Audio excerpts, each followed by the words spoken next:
परमानंद माधवम। हरि ओम। तिमिरहरण मंगल करण सूर्याभयो प्रकाश, सकल अंधेरा मिट गयो धरती धवल आकाश। बोलिए श्री सत्यनारायण भगवान की जय। बोलिए गणपति महाराज की जय। कि जिस प्रकार भगवान सूर्य नारायण के उदय होने पर चराचर से अंधेरा दूर हो जाता है, उसी प्रकार भगवान का नाम जीवन में आने पर जीवन में से भी अंधकार, अज्ञान रूपी अंधकार, दुख रूपी पीड़ा दूर हो जाती है। एक समय भगवान के परम पवित्र धाम नैमिषारण्य नामक स्थान पर भगवान को पाने के लिए, धर्म के ऊपर विचार करने के लिए सौनिक आदि 88,000 ऋषि इकट्ठा हुए। विचार कर रहे थे कि कराल कलयुग निपटा रहा है, किस प्रकार धर्म की रक्षा होगी, इसी चिंता में निमग्न थे। तभी वहां पर भगवान वेद व्यास जी के परम प्रिय शिष्य सूत जी महाराज का आगमन हुआ। उनको आया हुआ देखकर सौनिक आदि ऋषियों ने उनका आदर सत्कार किया, जलपान कराया, बैठने के लिए उत्तम आसन दिया। अन्न भोजन इत्यादि करवाने के बाद कुशल मंगल पूछने के बाद उनसे कहते हैं कि हे सूत जी महाराज, हम दुख के सागर में डूब रहे थे, किस प्रकार कलयुग के प्राणियों का आधार होगा, ये चिंता हमें खाए जा रही थी, इस चिंता में हम डूब रहे थे। तो जिस प्रकार नदी में डूबते हुए किसी पतंगे के लिए तिनके का सहारा होता है, इस दुख रूपी समुद्र में डूबते हुए हम लोगों के लिए आपका आना नौका के समान है। हे सूत जी महाराज, हम कलयुग के प्राणियों के लिए चिंतित हैं, किस प्रकार उनका उद्धार होगा तो हम जानना चाहते हैं। तो सूत जी कहते हैं, हे सौनिक आदि ऋषियों मुनियों, बड़ा ही उत्तम प्रश्न आपने किया। जिस प्रकार मुनि के और मनुष्य दोनों एक ही शब्द हैं, मुनि और मनुष्य, जिस प्रकार आप अपना धर्म मानते हैं, प्रत्येक प्राणी का हित करना, प्रत्येक प्राणी के कष्ट का निवारण करना, उसकी पीड़ा का निवारण करना, इसी प्रकार मनुष्य मात्र की सोच होनी चाहिए। प्रत्येक प्राणी के उद्धार के लिए काम करे, किसी भी प्राणी को कोई पीड़ा कष्ट ना पहुंचाए, और दूसरों के दुख में दुखी होकर उनके सुख के लिए जो यत्न करता है, वही मनुष्य कहलाने के योग्य है। धन्य है आप जैसे मुनि लोग, जो मनुष्यों के दुखों को दूर करने के लिए यत्न कर रहे हैं। आपका जीना सफल है, आपका मनुष्य जीवन सफल है। इसी प्रकार मनुष्य का कर्तव्य होना चाहिए। हे सौनिक आदि ऋषियों, बड़ा उत्तम प्रश्न आपने किया। एक समय की बात है कि नाना लोकों का भ्रमण करते हुए नारद जी दूर से धरती को देखकर बड़े प्रसन्न होते हैं। मन में विचार करते हैं कि विधाता ने, रचना करने वाले सृष्टा ने, परमपिता ब्रह्मा ने यदि कुछ अद्भुत रचना रची हुई है तो यह धरती माता है। बोलिए धरती माता की जय।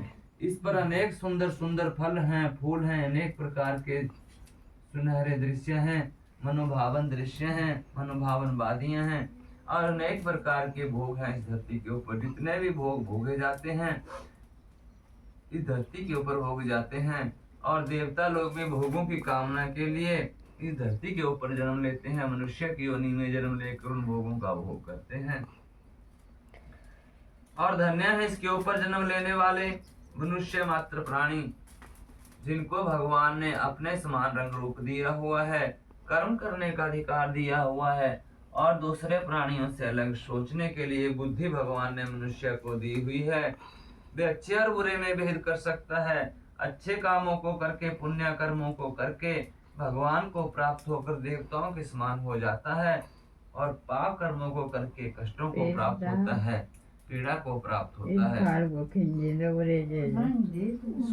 नारद जी ने सोचा कि क्यों ना इस धरती के ऊपर जाया जाए और उन मनुष्यों के दर्शन किए जाएं, जिनको भगवान ने अपने समान ही रंग रूप देकर भेजा हुआ है, अपने समान बनाया हुआ है। तो नारद जी ऐसा सोच के धरती पे पहुंचते हैं। धरती पर पहुंचकर क्या देखते हैं, ततो दृष्टा सर्वे जना नाना क्लेशमन्वितान् नाना योनिष्वत्पन्ना स्वपाच्या स्वकर्म भी। धरती पर पहुंचकर नारद जी बड़े दुखी होते हैं। क्या देखते हैं कि विभिन्न योनियों में जन्म लेके मनुष्य लंगड़ा है, कोई बहरा है, कोई सुन नहीं सकता, किसी को किसी प्रकार का दुख व्यापत है, कोई पीड़ा से पीड़ित है। कोई अभाव में, दरिद्रता में जीवन व्यतीत कर रहा है, कोई भी सुखी नहीं है। तो नारद जी बड़े दुखी हुए। जितने मनुष्यों को देखा वो दुखी हैं।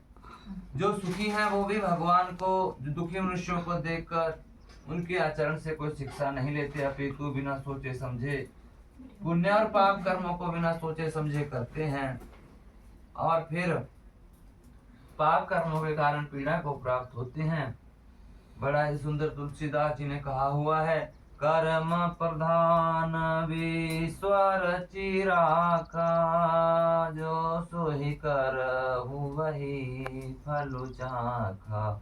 राम सिया राम, जय जय राम, जय जय राम। राम सिया राम, जय जय राम, जय राम।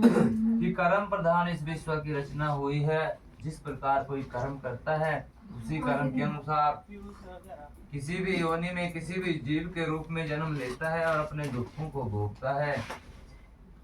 जिस प्रकार फसल बीजे जाने पर थोड़ा सा अनाज खेतों में बोया जाता है, समय आने पर जब फसल पक जाती है तो उसके बदले अथाह अनाज के भंडार मिलते हैं। उसी प्रकार कर्म है।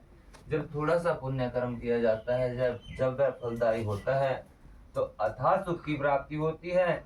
इसके विपरीत जब पाप कर्म करते हैं तो अथाह पीड़ा की प्राप्ति होती है। जो दूसरों के सुख को बांट लेता है उसको बदले में सुख ही मिलता है, और जो दूसरों को दुख देता है, अपने सुख को छिपाता है, वह दुख ही प्राप्त करता है। तो नारद जी विचार करने लगे कि किस प्रकार इनके दुखों का अंत हो। सोचकर क्या करते हैं, भगवान अपने आराध्य देव, इष्ट देव विष्णु के धाम को प्राप्त होते हैं, वैकुंठ धाम को प्राप्त होते हैं। वहां जाकर क्या देखते हैं, शुक्लांबरधरम विष्णु शशि वर्णम चतुर्भुजम, शंख चक्र गदा सारंग वनमाला विभूषितम। कि बड़ा ही सुंदर चंद्रमा के समान, पूर्णिमा के चंद्रमा के समान चमकता हुआ भगवान का स्वरूप है। एक किशोर अवस्था में है, चार भुजाएं हैं, चारों भुजाओं में संक्रम से शंख है, चक्र है, गदा है, कमल का फूल हाथ में लिए हुए है, गलों में सुंदर फूलों की माला शोभित हो रही है। ऐसे श्री हरि भगवान को नारद जी बारंबार प्रणाम करते हुए कहते हैं कि हे भगवान, ना तो आपका आदि जन्म है, ना तो आपकी प्रौढ़ अवस्था, मध्य अवस्था, वृद्ध अवस्था है, और ना ही आपको मृत्यु व्याप्त है। तीन गुणों से बनी हुई यह सृष्टि है, सत्गुण, रजोगुण, तमोगुण। सतोगुणी जो परमात्मा है, शरीर के अंदर आत्मा है, सदा जो रहने वाला है, वो सच है। जितनी भी वस्तुएं द्रव्य दिखाई देते हैं वे रजोगुणी हैं, और वस्तुओं का, प्राणियों का पैदा होना जो दिख रहे हैं, मृत्यु को प्राप्त होना तमोगुण है। सतोगुण भक्ति का कारण है, रजोगुण मोह का कारण है। मोह तम में बदलता है, पाप में बदलता है, पाप तमोगुण का कारण है, पाप का कारण तमोगुण है जो विनाश को प्राप्त होते हैं। इस प्रकार तमोगुण विनाश और पाप का कारण है। हे भगवान, ये तीनों गुण आपसे व्याप्त हैं। इन गुणों को पाकर मनुष्य अलग अलग अवस्थाओं को, भक्ति को, मोह को और मृत्यु को, पाप को प्राप्त होते हैं। परंतु आपसे ये गुण उपजते हैं, इनका कारण आप हैं, परंतु इनके फलों को आप व्याप्त नहीं होते। भक्ति की इच्छा आपको नहीं है, मोक्ष की इच्छा आपको नहीं है। इस संसार को अपने आप ही बनाते हैं, अपने आप ही नाश को प्राप्त करवाते हैं। ना आपको संसार में मोह है, ना आपको संसार का नाश करने में पाप लगता है। आपकी माया परंपार है, आपके विराट रूप को मन में भी नहीं समाया जा सकता। इस चराचर का अनंत मन में भी नहीं समाया जा सकता। हे प्रभु, आपको बारंबार प्रणाम है। इस प्रकार नारद जी भगवान की स्तुति करते हैं। बाद में विष्णु भगवान पूछते हैं कि हे नारद जी, किस प्रकार आपका आगमन हुआ, आपके आने का कारण कहिए। तो नारद जी कहते हैं कि हे श्री हरि विष्णु, मैं इसमें मृत्यु लोक से, पृथ्वी लोक से आ रहा हूँ। दूर से मैं धरती को देखकर, मनुष्यों को देखकर बड़ा प्रसन्न हुआ कि कितना उत्तम भगवान ने मनुष्य को बनाया हुआ है। अनेक प्रकार के फलों को भोगने वाले, अनेक भोगों को भोगने वाले यह मनुष्य हैं जिनको भगवान ने सर्वोपरि बनाया हुआ है। परंतु जब मैं धरती पे जाके देखता हूँ तो क्या देखता हूँ कि सभी मनुष्य किसी ना किसी पीड़ा से, किसी ना किसी दुख से अपने कर्मों का वो कर रहे हैं, पीड़ा को प्राप्त हो रहे हैं, कष्ट को प्राप्त हो रहे हैं। तो उनके दुख से मैं दुखी होकर यहाँ आया, उनकी पीड़ा का क्या निवारण हो वो मैं सुनना चाहता हूँ। तो श्री हरि विष्णु कहते हैं कि हे नारद जी, बड़ा ही उत्तम प्रश्न आपने किया, बड़ा ही सुंदर और सरल सा उपाय है। वे श्री सत्यनारायण भगवान का व्रत तथा भोजन। नारद जी पूछते हैं कि हे भगवान, कब इस व्रत को करना चाहिए, क्या मुहूर्त है, क्या महात्म्य है, क्या विधि है, किस प्रकार करना चाहिए, क्या सामग्री की आवश्यकता पड़ेगी। तो भगवान विष्णु जी कहते हैं कि हे नारद जी, किसी विशेष मुहूर्त की आवश्यकता नहीं है। जब भी मन में, हृदय में भगवान का नाम श्रद्धा हो, भगवान के लिए श्रद्धा हो, भगवान का ध्यान आए, जब भी समय लगे वही समय उत्तम है।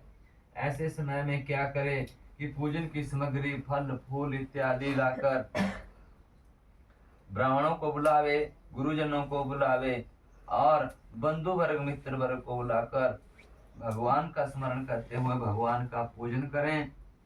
तत्पश्चात भगवान को भुने हुए आटे में शक्कर इत्यादि मिलाकर, फल मिलाकर, आटे का चूर्ण बनाकर भगवान को नैवेद्य अर्पण करें।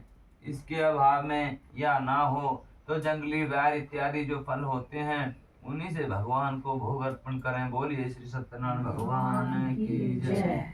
हे नारद जी, जो इस प्रकार इस व्रत को करता है वो मनोवांछित फलों को प्राप्त होता है। ब्राह्मण की पूजा करें, भगवान को भोग लगाकर आरती करें। उसके पश्चात जब लोग घरों को जाने लगे तो प्रसाद ग्रहण करके भगवान का नाम उच्चारण करते हुए घरों को जाएं। बोलिए श्री सत्यनारायण भगवान की जय। इस प्रकार हे नारद जी, जो कोई इस व्रत को करता है, यह व्रत सर्वत्र विजय देने वाला, धन धान्य को बढ़ाने वाला, धन को देने वाला, विद्या को देने वाला, अन्न को बढ़ाने वाला, कुल गोत्र संतान संतति देने वाला है, कुल को बढ़ाने वाला है।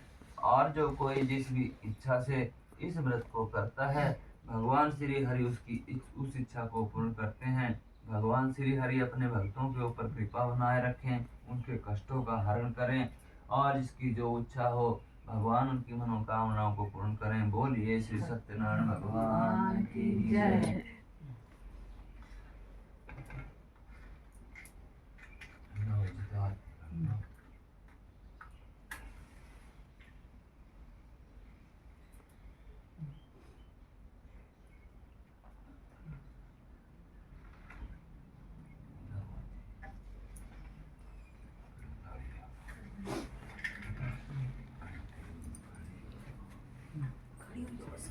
और बैठे रहो चाहे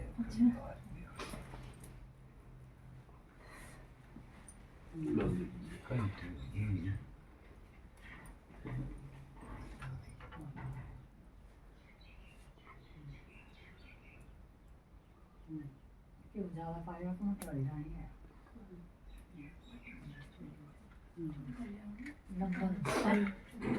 लंबा गाड़ी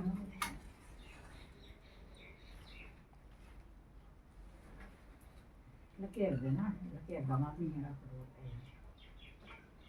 ओम जय जगदीश हरे स्वामी, जय दीनानाथ हरे भगवान, जय जय राधे श्याम हरे। भगत जनों के संकट दास जनों के संकट बंधुरी वाला दूर करे। हरि ओम जय जगदीश हरे। जो ध्यावे फल पावे, दुख विनाशे मन का। भगवान दुख विनाशे मन का। सुख संपत्ति घर आवे, श्याम सुंदर घर आवे। कष्ट मीठे जग गाय। ओम जय जगदीश हरे। मात पिता तुम मेरे, शरण गहूँ मैं तुमकी। हरि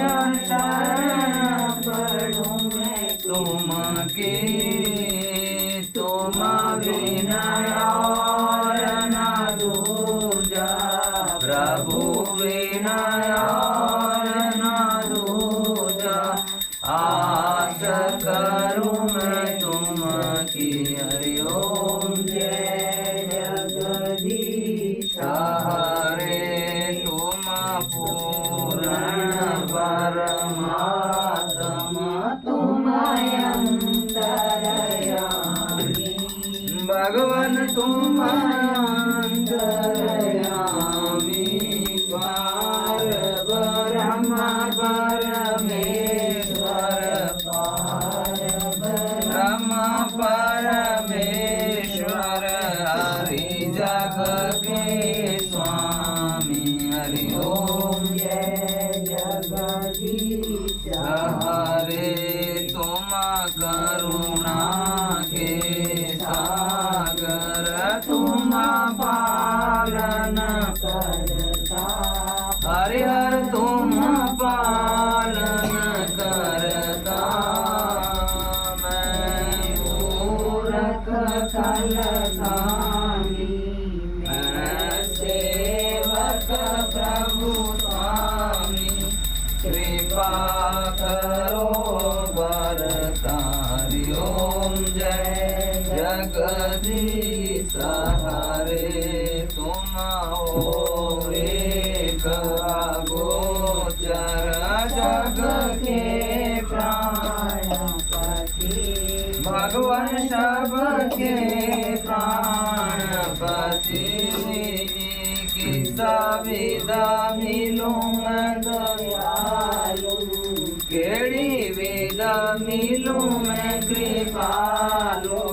तुमको मैं कुमति। हरि ओम जय जगदीश हरे, दीन बंधु दुख हरता, ठाकुर तुम मेरे। भगवान पालक तुम सबके, अपने हाथ उठाओ, दया वाले शरण लगाओ, द्वार पर मैं तेरे। हरि ओम जय जगदीश हरे, विषय विकार मिटाओ, पाप हरो देवा। भगवान कष्ट हरो सबका, श्रद्धा भक्ति बढ़ाओ, श्रद्धा में मन लगाओ, शांतन हरि सेवा। हरि ओम जय जगदीश हरे, तन मन धन सब तेरा। भगवान सब कुछ है तेरा, तेरा तेरे अर्पण। हरि जी का, हरि जी के अर्पण, क्या लागे मेरा। हरि ओम जय जगदीश हरे, जय जगदीश हरे, स्वामी जय दीनानाथ हरे। भगवान जय जय राधे श्याम हरे, भगत जनों के संकट दास जनों के, सब गुण बंसुरी वाला दूर करे। हरि ओम जय जगदीश हरे, त्वमेव माता च पिता, त्वमेव बन्धु सखा, त्वमेव विद्या द्रविणं, त्वमेव सर्वं। बन्धु कर्पूर गौरम करुणावतारम, संसार सारम भुजगेन्द्रहारम, सदा वसंतम हृदयारविंदे, भवं भवानी सहितं नमामि। मंदार माला कुलिकारिकाए, कपाल माला चित शेखराय दिगंबराय च दिगंबराय नमः शिवाय च नमः शिवाय। बोलिए श्री सत्यनारायण भगवान की जय। अपने अपने गुरु महाराज की जय। अपने अपने माता पिता की जय। सत्य सनातन धर्म की जय। भारत माता की जय। गौ माता की जय। बजरंग बली हनुमान की जय। जगदिए जोता वाली मैया तेरी सलामी जय। हर हर महादेव। हाथ तो खड़ी की बड़ंगड़ाई जो पानी लेने आई हूँ पानी लिया पर दे